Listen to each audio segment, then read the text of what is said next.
Hello, my name is Ash, a counselor in training. This is my Relatable study podcast for individuals who need help studying for their NCE, CPCE, and other related counseling exams.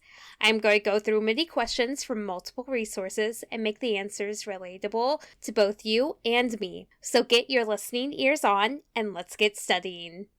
Ted has always felt inferior intelligently. He currently works out at a gym at least 4 hours daily and is taking massive doses of dangerous steroids to build his muscles. The ego defense mechanism in action here is A. Reaction formation, B. Compensation, C. Projection, D. Rationalization.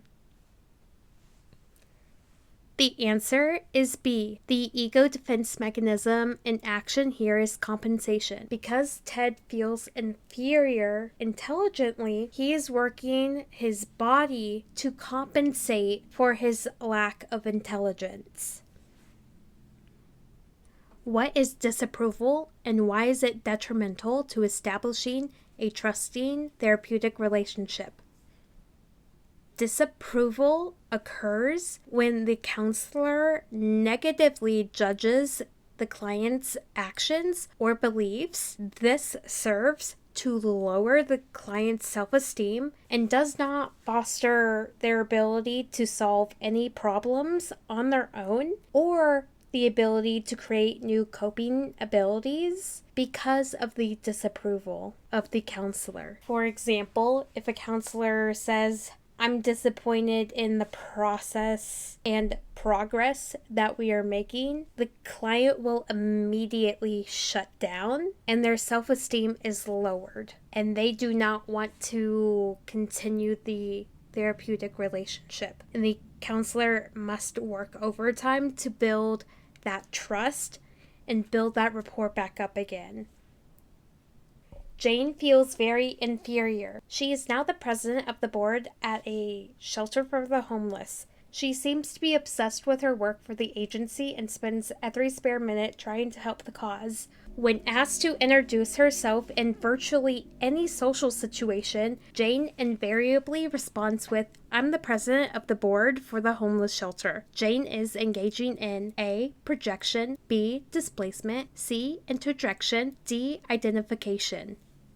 The answer is D. Jane is engaging in identification. This is because she feels very inferior. She would like everyone to know that she is Jane and she is the president of the board for the homeless shelter because of her inferiority, and she wants to identify with something. And this is it. Becoming the president means something to her, and she identifies in that role.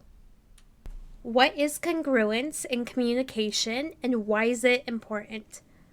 Congruence in communication is consistently communicating the same message non-verbally and verbally. This is through the individual's body language, words, and tone of voice that all convey the same message. If any of these three do not have the consistency or the congruence, then the communication is incongruent and the receiver of the message cannot trust the communication. For example, take a teacher. She must convey with her body language, tone of voice, and words that the children must sit down, face forward, and get ready to learn. She has to give the consistency and the congruence of communication that she is giving to her students. If body language is not consistent with her words or tone of voice, then the students cannot trust what she is communicating. A client who has incorporated his father's values into his thought patterns is a product of A. Introjection, B. Repression, C. Rationalization, D. Displacement. The answer is A. Interjection. Interjection is a defense mechanism in which an individual will unconsciously absorb the feelings, ideas, and attitudes of others and adopting them as if they were their own thoughts, feelings, attitudes, and ideas. This is what the father has done to this client. The client believes that his father's values are their own thought patterns, and this is an example of interjection. And that is all 5 questions. Thank you for listening. Keep calm and study on.